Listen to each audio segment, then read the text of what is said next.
The sky above Earth was unusually dark that morning, not because of clouds or storms, but because something vast and unnatural had taken its place. A fleet of enormous ships hovered silently in orbit, their metallic surfaces glinting faintly under the sunlight. These weren't human-made vessels. They belonged to an alien civilization known as the Galactic Empire, a force feared across countless star systems for their ruthless expansion and unyielding dominance. Ryan Carter stood inside a dimly lit control room deep beneath the Rocky Mountains. His fingers danced over a keyboard as he analyzed data streaming in from satellites positioned around the planet. The screens in front of him blinked with updates, each one more alarming than the last. He exhaled sharply, running a hand through his short brown hair. Beside him, Claire Bennett leaned forward, her eyes scanning lines of code on another monitor. She adjusted her glasses nervously, her lips pressed into a thin line. "They're here," Ryan said finally, breaking the tense silence. His voice was calm, though there was no mistaking the weight behind his words. "And they're broadcasting some kind of signal." Claire nodded without looking at him. "I've isolated part of it. It's complicated. Their language isn't like anything we've encountered before, but if I'm reading this right..." She trailed off, hesitating. "It looks like an ultimatum." Ryan turned to face her fully now, his brow furrowed. "An ultimatum? What does it say?" "That's just it. I don't know yet." Claire sighed and pushed away from the desk, standing up to pace the small room. Her sneakers squeaked softly against the tiled floor. "We've got fragments, pieces of what might be commands or demands.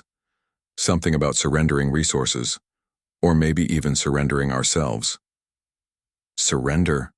Ryan repeated, incredulous. "They think we'll just roll over and let them take whatever they want." "It's possible," Claire replied quietly. "From what little we've gathered so far, this empire doesn't seem to leave much room for negotiation. If you don't comply, you get wiped out." For a moment, neither of them spoke. The hum of machines filled the silence between them, a constant reminder of how fragile humanity's defenses really were. Outside, people went about their lives, unaware of the looming threat hanging over their heads. Children played in parks, commuters hurried to work, and families gathered for meals. None of them knew that their world teetered on the edge of chaos, but Ryan couldn't afford to dwell on those thoughts. There was too much at stake. He glanced back at the screen where images of the alien ships loomed large. Each vessel was bigger than any city skyscraper, bristling with weapons powerful enough to reduce entire continents to ash. And yet, despite their size and obvious technological superiority, the invaders hadn't attacked. Not yet anyway. "They're waiting," Ryan muttered almost to himself. "Why would they wait?" "Maybe they're giving us a chance to respond," Claire suggested. "If they wanted to destroy us outright, they could have done it already. Instead, they're sending signals, trying to communicate." "And if we can't figure out what they're saying?" Ryan asked grimly. Claire didn't answer immediately. When she did, her voice carried a note of determination. "Then we make sure they understand us. We send them a message they won't forget." Hours later, Ambassador Lisa Monroe found herself seated in a secure conference room alongside military officials, scientists, and political leaders from around the globe. The atmosphere was tense, charged with anxiety and uncertainty. Everyone knew the stakes. Failure to respond appropriately could mean the end of human civilization as they knew it. Lisa leaned back in her chair, studying the faces around the table.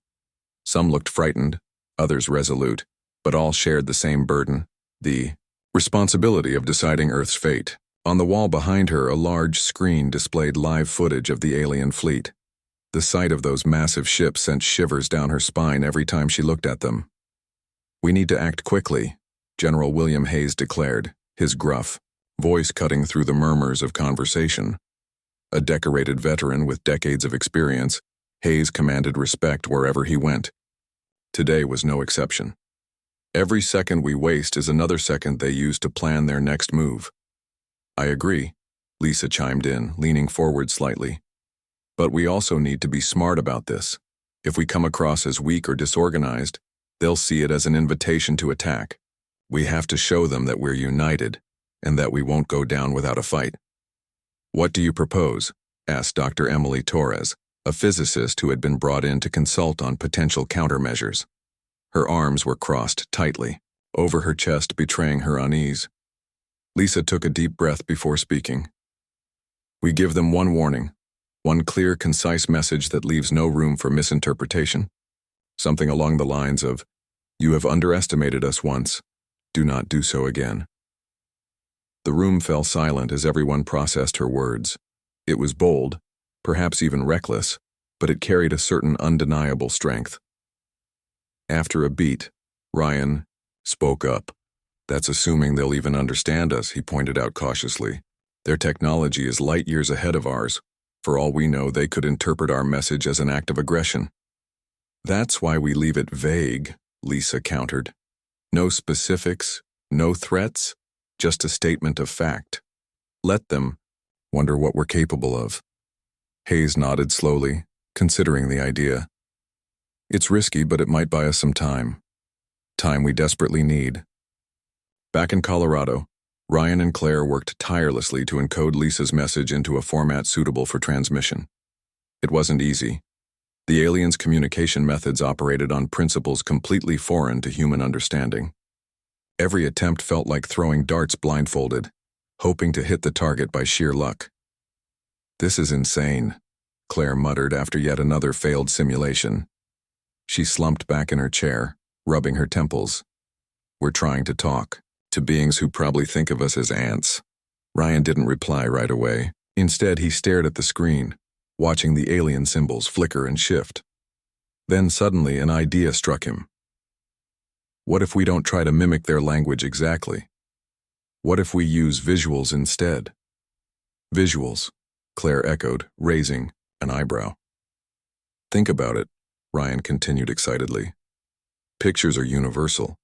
Even if they don't understand our words, they should still be able to grasp basic concepts, like showing them images of Earth, our cities, our people, maybe even clips of us defending ourselves during past conflicts." Claire considered this for a moment, then nodded slowly. "It's worth a shot. At the very least, it'll prove we're intelligent enough to adapt." Over the next several hours, they compiled a series of images and videos designed to convey humanity's resilience and unity. There were shots of soldiers marching in formation, scientists working in labs, farmers tending fields, and families sharing meals. Together, these scenes painted a picture of a species determined to survive against all odds. Finally, when everything was ready, Ryan hit the send button. The message traveled through space, reaching the alien fleet in mere seconds. Now, all they could do was wait and hope for a response. As the hours ticked by, tension mounted across the globe. News outlets reported on the mysterious ships in orbit, sparking panic and speculation. Governments scrambled to maintain order while covertly preparing for the worst-case scenario. In the end, it was Ambassador Lisa Monroe who delivered the official statement to the public. "To the citizens of Earth," she began, her tone measured but firm. "Today, we stand united in the face of an unprecedented challenge. While we cannot predict the outcome of our efforts, rest assured that humanity will not bow to tyranny or oppression. We have sent a message to those who seek to dominate us. One final warning. Should they choose to ignore it, they will find that we are stronger than they ever imagined." Her words resonated deeply, igniting a spark of defiance in millions of hearts. People rallied together, determined to protect their home no matter the cost. Meanwhile, high above the planet, the Galactic Empire received the transmission and paused. For now, the invaders remained silent, but everyone knew it was only a matter of time before they made their next move. The transmission sent by humanity lingered in the cold void of space, a fragile thread of hope stretched between two vastly different civilizations.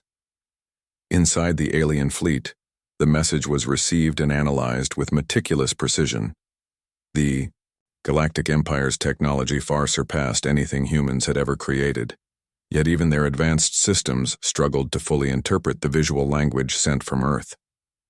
Commanders aboard the flagship studied the images of bustling cities, determined soldiers and smiling families, searching for meaning in what they saw. Commander Kyle Vorth stood at the center of the bridge, his tall frame clad in sleek armor that shimmered faintly under the ship's artificial light. His sharp eyes scanned the holographic display projecting Earth's message. Around him, officers whispered among themselves, their voices tinged with confusion and unease. For centuries, the Empire had conquered countless worlds, often without resistance. Humanity's response, however simple, carried an unexpected weight, of a quiet confidence that didn't align with the Empire's expectations. "They're bluffing," one officer muttered, breaking the silence. "Primitive species like them couldn't possibly pose a threat." Vorth turned to face the speaker, his expression unreadable. "Are you certain?" he asked, his voice low but commanding. Their message wasn't a plea for mercy or an offer of submission. It was a warning. Why would they dare send such a thing unless they believed it? The officer hesitated, unable to answer. Vorth dismissed him with a wave of his hand and turned back to the display. The images of Earth flickered before him, each frame revealing glimpses of a world teeming with life and activity. He couldn't deny the unsettling feeling growing in the pit of his stomach. Something about this planet and its inhabitants felt off. Meanwhile, on Earth, the days following the transmission passed in a haze of anticipation and dread. Ryan Carter and Claire Bennett worked tirelessly in the underground facility, monitoring every possible signal from the alien fleet. So far, there had been no response, no indication of whether their message had been understood or ignored entirely. The lack of communication only added to the tension gripping the team. "We should have heard something by now," Claire said, pacing the length of the control room. Her sneakers squeaked against the floor as she moved, her arms crossed tightly over her chest. "Even if they didn't reply directly, we'd expect some kind of reaction. A probe, maybe, or a scan.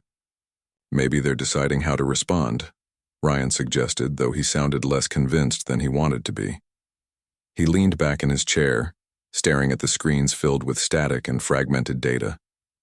"Or maybe they're planning their next move." Claire stopped pacing and looked at him sharply. "You think they're going to attack?" "I don't know," Ryan admitted. "But I do know one thing. They're not just going to leave. Not after coming all this way." Before Claire could respond, the door to the control room slid open, and Ambassador Lisa Monroe stepped inside.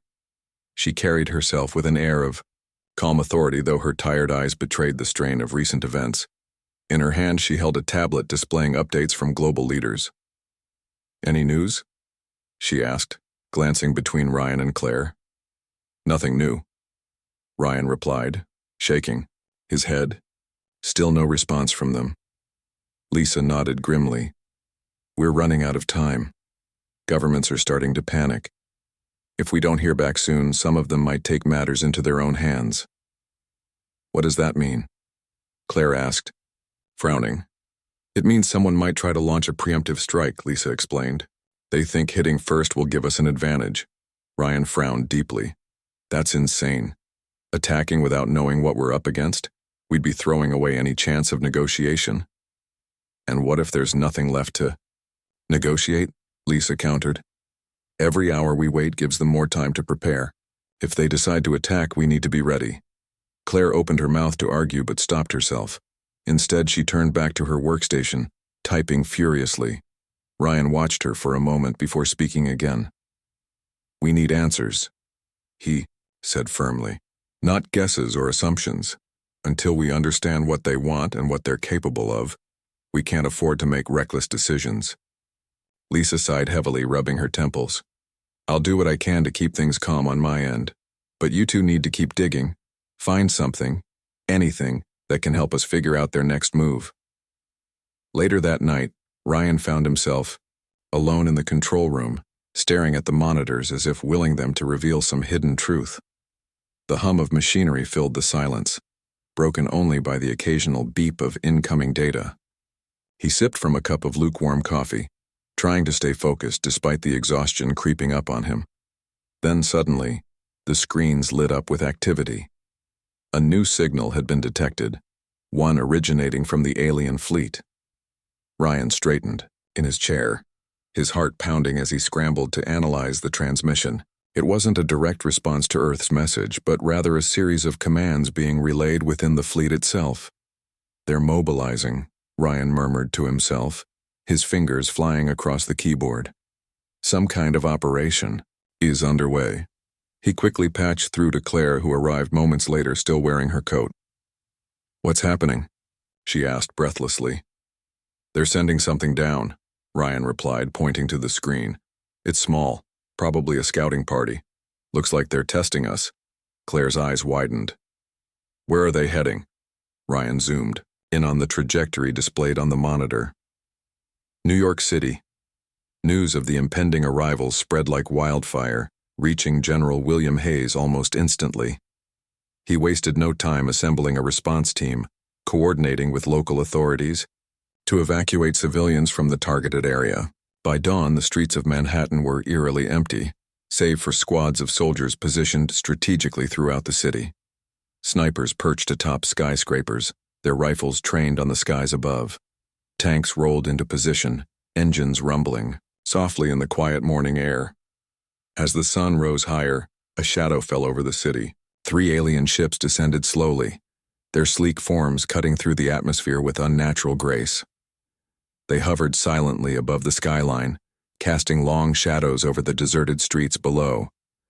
Then, without warning, smaller craft detached from the motherships and began their descent. General Hayes watched through binoculars as the first scout landed in Central Park. The vessel was unlike anything he'd ever seen, smooth, metallic, and devoid of visible markings. Its surface shimmered faintly, reflecting the sunlight in strange patterns. Soldiers tightened their grips on their weapons, waiting for orders. "Hold your positions," Hayes commanded over the radio. "Let's see what they do first." The hatch of the alien craft opened with a soft hiss, revealing 3 figures clad in dark armor. Their movements were fluid and deliberate, each step calculated as they surveyed their surroundings. Despite their humanoid shape, there was something distinctly alien about them. Their elongated limbs, glowing eyes, and faintly mechanical gait set them apart from any human. For a moment, the invaders simply stood there, scanning the area with devices attached to their wrists. Then, one of them raised a weapon, aiming it toward the nearest building. Before they could fire, Hayes gave the order, "Engage!" The sound of gunfire erupted across the park, echoing off the surrounding buildings. The aliens reacted instantly, raising shields that deflected the bullets with ease. They returned fire, their weapons emitting bursts of energy that tore through concrete and steel. Explosions rocked the ground, sending debris flying in all directions. Despite their superior technology, the aliens were outnumbered and unprepared for the ferocity of the human counterattack. Soldiers used guerrilla tactics, striking from hidden positions and retreating before the invaders could retaliate. Tanks fired shells that cracked the aliens' shields, forcing them to retreat toward their ship. But the battle came at a cost. Several soldiers lay wounded or dead amidst the rubble, their sacrifices buying precious time for reinforcements to arrive. As the last alien scrambled back into their craft, Hayes gave the final order. "Take it down." A barrage of missiles streaked through the air, slamming into the alien vessel. The explosion lit up the sky, engulfing the ship in flames. Cheers erupted from the surviving soldiers, but Hayes remained grim-faced. This victory was only temporary. The real fight was yet to come.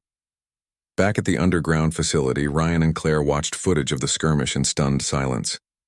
The feed showed the destruction wrought by both sides, a stark reminder of the stakes involved.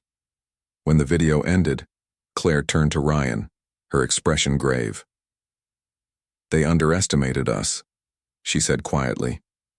"But they won't make that mistake again." Ryan nodded, his jaw clenched tightly. "No, they won't, and neither should we." The two exchanged a glance, knowing full well that humanity's greatest challenge was only beginning. The aftermath of the skirmish in New York City left a scar on both the landscape and the collective psyche of humanity. The once bustling streets of Manhattan were now littered with debris, shattered glass, and the charred remains of vehicles. Smoke hung heavy in the air, mixing with the faint smell of burning metal from the destroyed alien craft.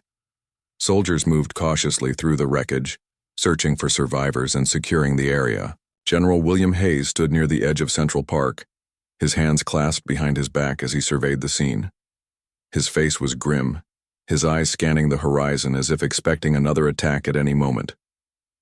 Despite the victory, it was clear that this battle had only scratched the surface of what was to come. The aliens' technology was far superior to anything humanity possessed, and their shields had proven nearly impenetrable until sheer numbers overwhelmed them. Hayes knew they couldn't rely on brute force alone to win the war. Humanity needed something more, a game-changing advantage that could level the playing field. Meanwhile, hundreds of miles away in the underground facility beneath the Rocky Mountains, Ryan Carter and Claire Bennett worked tirelessly to piece together clues from the alien ship's wreckage. Salvage teams had recovered fragments of the downed vessel, bringing them back to the lab for analysis. Ryan examined a jagged shard of metal under a microscope, its surface etched with intricate patterns that seemed to shift slightly when viewed from different angles. "This isn't just armor," Ryan said, his voice tinged with awe. "It's some kind of energy conductor. Look at these patterns. They're designed to channel power across the surface." Claire leaned over his shoulder, squinting at the magnified image on the monitor. "So their shields aren't just physical barriers. They're powered by some kind of energy field." "Exactly," Ryan replied, excitement creeping into his tone. "If we can figure out how to disrupt that field, we might be able to disable their defenses." Claire nodded thoughtfully, but then frowned. "Even if we crack the tech, replicating it will take time and resources we don't have. We're talking about building weapons capable of taking on an entire fleet." Ryan sighed, rubbing his temples. "We don't have a choice. If we don't find a way to fight back, they'll crush us." As they continued their work, a message came through from Ambassador Lisa Monroe. She requested an urgent meeting with the scientific team, citing new developments that required immediate attention. When Ryan and Claire arrived at the conference room, they found Lisa seated alongside several high-ranking military officials, including General Hayes. On the large screen behind her, a map of Antarctica flickered into view. "What's going on?" Ryan asked, taking a seat beside Claire. Lisa turned to face them, her expression serious. "We've received intel suggesting there may be something buried beneath the ice in Antarctica. Something ancient, possibly extraterrestrial." Ryan raised an eyebrow. "What makes you think that?" "We've known for years that there are anomalies in the region," Lisa explained. "Deep radar scans conducted decades ago revealed structures too symmetrical to be natural formations. At the time, no one paid much attention because it wasn't a priority. But given recent events," she trailed off, letting the implication hang in the air. General Hayes took over, pointing to the map. "Satellite imagery shows increased activity in the area. Energy readings suggest something is waking up, or has already been activated. Whatever it is, it might explain why the Galactic Empire is so interested in Earth." Claire leaned forward, intrigued. "You think they know about it too?" "It's possible," Hayes admitted. "If they do, it could mean Earth holds secrets, even older than their empire. Secrets powerful enough to tip the scales in our favor. Or theirs." Ryan exchanged a glance with Claire before turning back to the group. "Then we need to get there first. If there's anything down there that can help us defend ourselves, we can't afford to let them beat us to it." A week later, Ryan and Claire found themselves aboard a military transport plane bound for Antarctica. The journey was long and grueling, the icy winds battering the aircraft as it descended toward the frozen continent. When they finally landed, they were greeted by a team of scientists and engineers who had been stationed at a remote research outpost near the suspected site. The team wasted no time getting to work. Using advanced drilling equipment, they began carving a path through the thick layers of ice, guided by precise coordinates provided by satellite data. As they dug deeper, the temperature dropped sharply, forcing everyone to bundle up in heavy thermal gear.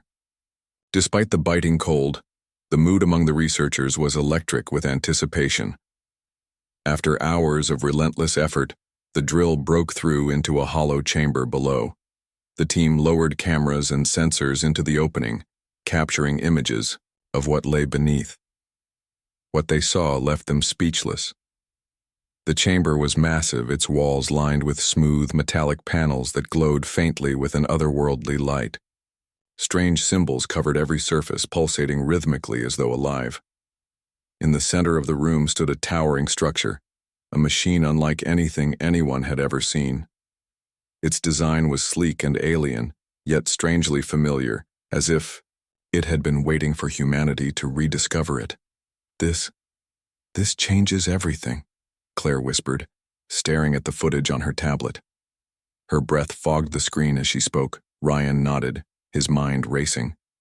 Whoever built this must have been incredibly advanced, maybe even more so than the Galactic Empire. But why would they leave it here? Claire wondered aloud. And why now, after all these years, is it becoming active again? Before, anyone could answer. Alarms blared throughout the outpost. A technician rushed into the command tent, panic written across his face. "We've got incoming. Multiple heat signatures moving fast, too fast to be wildlife." Everyone scrambled, to their feet, grabbing whatever tools or weapons they could carry. Outside, the sky darkened as clouds of snow swirled violently, obscuring visibility. Through the chaos, shapes emerged. Alien drones, sleek and silent, descending from above. They hovered menacingly, their glowing eyes scanning the area. "They've found us," Ryan muttered, gripping a rifle tightly. "They must have traced our energy signature." Claire grabbed his arm, pulling him toward the entrance of the newly discovered chamber. "We need to protect the site. If they destroy it, we lose our only chance." The team fought valiantly, using makeshift barricades and limited firepower to hold off the drones. But it quickly became clear that they were outnumbered and outgunned. Just as the situation seemed hopeless, the ancient machine inside the chamber roared to life, emitting a low hum that resonated through the ice. One by one, beams of light shot out from the machine, striking the drones and disabling them instantly. The invaders faltered, retreating into the storm as quickly as they had arrived. When the dust settled, the team stood in stunned silence, staring at the glowing structure that had saved them. "What just happened?" Claire asked, her voice trembling. Ryan shook his head, equally baffled. "I don't know, but I think we just found our weapon." Back at the underground facility, news of the discovery spread like wildfire. Scientists and engineers pored over the data collected from the site, trying to understand how the machine worked and whether it could be replicated on a larger scale. Meanwhile, Ryan and Claire remained in Antarctica, determined to unlock the secrets of the ancient technology. As they delved deeper into the chamber, they uncovered control panels embedded in the walls, each inscribed with the same pulsating symbols they'd seen earlier. Claire studied the patterns carefully, comparing them to fragments of the alien language intercepted from the fleet. Slowly, connections began to form. These symbols, their instructions, she realized, her voice filled with wonder. This machine was designed to be used, not just admired. Ryan approached the central console, hesitating before placing his hand on its smooth surface. To his surprise, the machine responded, lighting up in response to his touch. Images projected into the air around him, showing scenes of planets, stars, and battles fought long ago. "It's showing us its history," Ryan murmured, captivated by the display. "This thing, it's been here for millions of years, waiting for someone to activate it." Claire joined him, her eyes wide with realization. "Waiting for humans, for us." Together they began deciphering the controls, piecing together how to operate the machine. It was slow, painstaking work, but with each breakthrough they grew closer to understanding its full potential. By the time they returned to the main facility, they carried with them plans for a weapon system unlike anything Earth had ever seen. But as they prepared to present their findings to world leaders, Ryan couldn't shake the feeling that they were running out of time. The Galactic Empire wouldn't stay quiet for long, not after losing a scouting party and discovering humanity's newfound ally buried beneath the ice.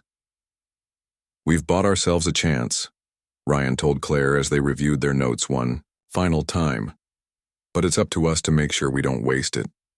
Claire nodded, determination shining in her eyes. "Let's show them what happens when you mess with Earth."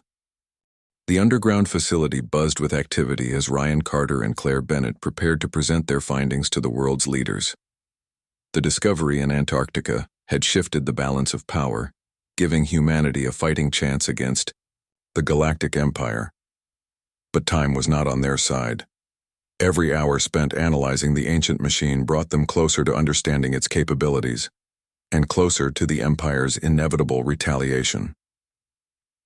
In the main conference room, representatives from governments around the globe gathered, their faces tense with anticipation. Screens lined the walls displaying live feeds of the alien fleet still hovering ominously in orbit. Ambassador Lisa Monroe stood at the front of the room, her presence commanding despite the weight of responsibility pressing down on her shoulders. Beside her, General William Hayes waited silently, his arms crossed over his chest. Ryan and Claire entered the room carrying tablets loaded with data, blueprints, and simulations. They took their places at the center of the table, flanked by scientists and military strategists who had worked tirelessly alongside them. The air was thick with expectation, the kind that came when hope and fear collided. "Thank you all for coming," Lisa began, her voice steady but firm. "What we're about to share could determine the fate of our planet. I'll let Dr. Carter and Dr. Bennett explain." Ryan stepped forward, his expression serious. He connected his tablet to the main display, projecting images of the ancient machine they had uncovered in Antarctica. "This," he said, pointing to the screen, "is what we believe to be humanity's best chance at survival. It's an ancient weapon system, buried beneath the ice for millions of years. Based on our analysis, it was designed to defend Earth, not just from natural threats, but from intelligent ones." Claire picked up where Ryan left off, gesturing to a series of diagrams showing the machine's internal mechanisms. "The system operates through a network of satellites, or rather, constructs similar to satellites, that orbit the planet. Once activated, these constructs can generate energy beams capable of disabling or destroying enemy vessels. Think of it as a planetary shield combined with offensive capabilities." A murmur rippled through the room as people absorbed the implications. Some looked skeptical, others hopeful, but all were aware of the stakes. "How do you know it will work?" asked Dr. Emily Torres, the physicist who had been advising the team since the beginning. Her tone was cautious, her eyes narrowed slightly. "We're talking about technology far beyond anything we've ever encountered. What if activating it triggers something unintended?" "It's a risk," Ryan admitted. "But we've run simulations based on the data we've collected, and everything points to the system being stable, as long as we follow the instructions encoded in the machine itself." "And what happens if the Galactic Empire detects it? Before we're ready?" Another official chimed in, his voice tinged with anxiety. "Won't they see it as an act of aggression? They already see us as a threat," General Hayes interjected, his deep voice cutting through the chatter. "They attacked first. Now it's our turn to show them we're not going down without a fight." Lisa nodded in agreement. "Activating. This system may provoke them, but doing nothing guarantees defeat. We need to strike while we still have the element of surprise." After a brief but heated debate, the decision was made. The ancient weapon would be activated immediately. Teams of engineers and technicians sprang into action, working around the clock to integrate the machine's systems with Earth's existing satellite network. Ryan and Claire remained at the heart of the operation, overseeing every step of the process. Sleep became a luxury neither of them could afford, their minds consumed by calculations, adjustments, and contingency plans. Days turned into nights as the final preparations unfolded. In the control room, rows of monitors displayed real-time updates on the activation sequence.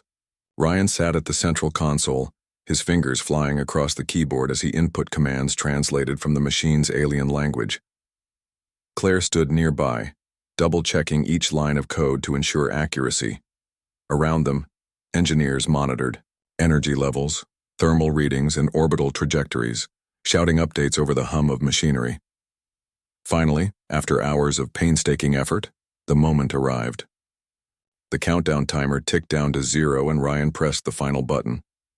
For a heartbeat, nothing happened. Then the screens erupted with light as the ancient system roared to life. High above Earth, invisible constructs shimmered into existence, forming a web of satellites that encircled the planet. Their surfaces glowed faintly, pulsating with energy as they synchronized with one another. Within moments, the entire network was operational, its sensors scanning the skies for potential threats. "This is it," Claire whispered, her voice barely audible over the cheers erupting in the control room. "It's working." Ryan allowed himself a small smile, though his relief was short-lived. He knew the true test was yet to come. Let's hope it's enough. Meanwhile, aboard the flagship of the Galactic Empire, Commander Cale Vorth watched as his officers scrambled to make sense of the sudden surge in energy readings emanating from Earth. Sensors detected the newly formed satellite network, its purpose unclear but undeniably hostile. Vorth's sharp eyes narrowed as he studied the holographic display, his mind racing through possibilities. "What is this?" he demanded, his voice cold and clipped. "Explain." One of his subordinates hesitated before answering. "It appears to be some form of defensive grid, highly advanced, possibly experimental. Sir, if I may, it seems unlikely that humans developed this independently." Vorth's jaw tightened. "You're suggesting they've uncovered relics of another civilization?" "It's possible," the officer replied cautiously. "There are rumors of ancient races predating even our empire. Perhaps Earth holds secrets we underestimated." Vorth didn't respond immediately. Instead, he turned his gaze back to the image of the blue-green planet spinning silently below. Humanity had surprised him once already. He wouldn't let it happen again. "Prepare a strike team," he ordered finally. "Target the source of the signal. If they're hiding something, we'll find it and destroy it." Back on Earth, the activation of the ancient weapon did not go unnoticed by the public. News outlets reported on the mysterious energy fluctuations in orbit, sparking both curiosity and panic. Speculation ran rampant, with theories ranging from government conspiracies to alien invasions. Amid the chaos, Ambassador Lisa Monroe addressed the nation in a televised broadcast, her words carefully chosen to inspire confidence without revealing too much. "To the people of Earth," she began, standing tall before the cameras. "Today, we stand united in defense of our home. While we cannot disclose the full extent of our efforts, rest assured that measures have been taken to protect us from any threat. We ask for your patience, your courage, and your trust as we navigate these uncertain times." Her speech served its purpose, calming fears while reinforcing humanity's resolve. Across the globe, communities rallied together, preparing for whatever might come next. Soldiers fortified defenses, civilians stocked supplies, and volunteers joined emergency response teams. Everyone understood that the battle ahead would test them in ways they couldn't imagine. As night fell, Ryan and Claire returned to the control room to monitor the weapon system's performance. So far, it had successfully intercepted and neutralized several asteroids in Earth's vicinity, demonstrating its destructive potential. On the main screen, footage of the glowing satellites obliterating space debris played on a loop, a stark reminder of the power now at humanity's disposal. "We should send them a message," Claire suggested suddenly, breaking the silence. "Show them what we're capable of." Ryan frowned, considering her idea. "Are you sure? Won't that escalate things?" "Maybe," Claire admitted, "but it'll also prove we mean business. Right now they think we're bluffing. Let's show them we're not." After a brief discussion, they decided to transmit footage of the weapon's recent tests directly to the alien fleet. The message was simple: a visual demonstration of Earth's new defenses accompanied by a single phrase written in the universal language of mathematics. "Do not underestimate us." Hours passed with no immediate response. The tension in the control room was palpable, everyone waiting for the Empire's reaction. Then, just as dawn broke, the screens lit up with activity. A massive wave of energy surged toward Earth originating from the alien fleet. "They're attacking!" someone shouted, panic creeping into their voice. Ryan sprang into action, his hands moving instinctively over the controls. "Activating countermeasures!" The ancient weapon responded instantly, deploying a shield that enveloped the planet in a shimmering dome of light. The incoming energy struck the barrier, dissipating harmlessly into the atmosphere. Cheers erupted in the control room as the shield held firm, proving its effectiveness against even the Empire's most powerful weapons. But the victory was short-lived. Moments later, smaller ships detached from the fleet, heading straight for Earth. This time, their target was clear: Antarctica. They're going after the source, Claire realized, her voice tight with urgency. If they destroy the machine, the entire system collapses. Ryan clenched his fists, determination hardening his features. Then we stop them, no matter what it takes. General Hayes mobilized forces immediately, coordinating a global effort to defend. The alien ships descended upon Antarctica with terrifying speed, their sleek forms cutting through the icy winds like blades. The frozen continent, usually desolate and quiet, now buzzed with activity as soldiers scrambled to fortify the outpost. Surrounding the ancient machine, General William Hayes barked orders into his radio, coordinating defenses and rallying troops. Every available fighter jet and missile system had been deployed to intercept the invaders, but everyone knew it might not be enough. Inside the underground facility beneath the outpost, Ryan Carter and Claire Bennett worked feverishly to bolster the weapon system's defenses. The ancient machine hummed steadily, its energy coursing through the network of satellites orbiting Earth. But Ryan couldn't shake the feeling that they were playing a dangerous game of chess. One wrong move, and the entire system could collapse. "They're coming in fast," Claire said, glancing at a monitor displaying live footage of the approaching fleet. Her voice was steady, though her knuckles turned white as she gripped the edge of the desk. "If they breach the shield, we're done." Ryan nodded grimly. "We need to buy time. Can we reroute more power to the orbital constructs? Maybe expand the shield's range?" "I'll try," Claire replied, her fingers flying across the keyboard. Lines of code scrolled across her screen as she adjusted the system's parameters. But there's only so much energy we can divert without destabilizing the grid. As they worked, alarms blared throughout the facility. A technician burst into the control room, his face pale. "Sir, ma'am, they've launched projectiles. High-speed drones armed with plasma charges. They're targeting the surface installations." Ryan cursed under his breath. "How long until impact?" "Minutes," the technician stammered. "Maybe less." General Hayes's voice crackled over the intercom. "All units, prepare for incoming fire. Hold your positions and protect the site at all costs." Outside, the first wave of drones struck with devastating force.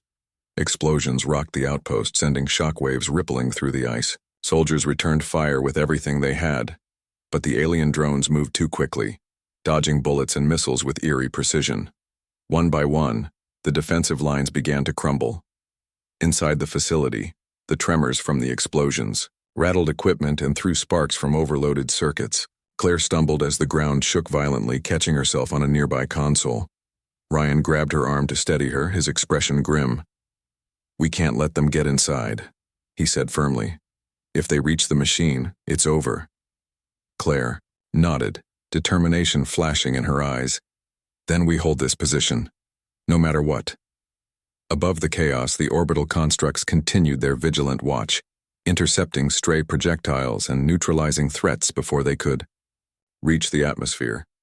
The glowing satellites pulsed brighter with each successful defense, their energy reserves slowly depleting. Back in the control room, Ryan monitored the system's status, his brow furrowed in concentration. "We're pushing the system too hard," he muttered, tapping furiously at his keyboard. "At this rate, the satellites will burn out within the hour." Claire glanced at him sharply. "Can we reinforce them? Redirect energy from non-critical systems?" "It's risky," Ryan admitted. "If we drain too much power, the shield around Antarctica will weaken. But..." He hesitated, weighing the options. "It might be our only shot." "Do it," Claire urged. "We can't afford to lose those satellites, not now." With a deep breath, Ryan initiated the transfer, rerouting power from auxiliary functions to strengthen the orbital constructs. The screens flickered momentarily as the system adjusted, then stabilized. Outside, the satellites flared with renewed intensity, obliterating several incoming drones in rapid succession. But the reprieve was short-lived. Moments later, a massive alien vessel broke through the clouds, descending directly toward the outpost. Its hull bristled with weapons, and its size dwarfed even the largest human warships. This wasn't a scouting party. It was a full-scale assault. General Hayes watched the behemoth approach through binoculars, his jaw clenched tightly. "This is it," he muttered to himself. The final push. He issued one last order to his troops: fall back to the facility, protect the machine at all costs. The soldiers obeyed without hesitation, retreating into the underground complex as the alien ship unleashed its payload. Missiles rained down on the surface, reducing the outpost to rubble. The entrance to the facility collapsed under the bombardment, sealing off the only visible exit. Inside, Ryan and Claire felt the reverberations of the attack. Dust and debris rained from the ceiling as the structure groaned under the strain. The lights flickered, plunging parts of the facility into darkness. Ryan grabbed a flashlight from a nearby shelf, sweeping its beam across the room. "We're trapped," Claire said quietly, her voice tinged with panic. "If they find us—" "They won't," Ryan interrupted, his tone firm despite the fear gnawing at him. "We still have the system. As long as it's active, we have a chance." Claire took a shaky breath, nodding. "Then let's make sure it stays that way." Back aboard the alien flagship, Commander Cale Vorth observed the battle with growing frustration. His forces had overwhelmed the human defenses with ease, yet the ancient machine remained operational, its energy shield holding firm against every attack. The humans' defiance infuriated him, not just because of their resilience, but because it hinted at a deeper mystery he couldn't ignore. "Commander," one of his officers ventured cautiously, "the machine, it appears to be linked to the artifacts we detected earlier. If we destroy it, we may lose access to whatever secrets it holds." Vorth's eyes narrowed. "Secrets?" he repeated, his voice low and dangerous. "You think I care about secrets when my fleet is being challenged by primitives?" "But sir," the officer persisted, "if these relics belong to an ancient civilization, they could contain knowledge far beyond anything we possess. Knowledge that could shift the balance of power in the galaxy." For a moment, Vorth was silent, his mind racing. The officer's words struck a chord. He had always prided himself on his strategic thinking, his ability to see beyond immediate victories. Destroying the machine would eliminate the threat, but capturing it intact, that could change everything. "Change of plans," Vorth announced finally, turning to face his crew. "Focus on disabling the shield, not destroying it. Bring me the machine, and anyone who knows how to operate it." Beneath the ruins of the outpost, Ryan and Claire worked tirelessly to keep the system running. The orbital constructs were holding their own, but the strain was beginning to show. Energy levels fluctuated wildly, and warning alerts flashed across the monitors with increasing frequency. "We're losing stability," Claire warned, her voice rising in alarm. "If this keeps up, the entire network will overload." Ryan gritted his teeth, typing furiously. "I'm trying to stabilize it, but the system isn't responding like it should. It's almost as if something's interfering." Before he could finish, the lights dimmed completely, plunging the facility into darkness. For a few heart-stopping seconds, the only sound was the distant rumble of collapsing ice above them. Then, emergency generators kicked in, casting a pale, red glow over the room. "What happened?" Claire demanded, her voice trembling. Ryan scanned the screens, his expression darkening. "They've hacked into the system. Someone or something is trying to override the controls." Claire's eyes widened in horror. "Can we stop them?" "I don't know," Ryan admitted, his hands moving faster than ever. "But I'm not giving up without a fight." Together they launched a counter-hack, battling the intruders in a digital war waged across lines of code. Each keystroke felt like a gamble, the stakes higher than either of them could fully comprehend. Outside, the alien forces intensified their assault, determined to break through the weakening shield. Suddenly, the screens lit up with a new message, a series of symbols pulsating rhythmically, identical to those etched into the walls of the Ancient chamber. Ryan froze, staring at the display in disbelief. What is it? Claire asked urgently. It's the machine, Ryan replied, his voice barely above a whisper. It's communicating with us. Claire leaned closer, her eyes widening as she recognized the patterns.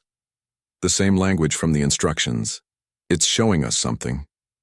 Ryan studied the symbols carefully, piecing together their meaning. Slowly, realization dawned on him.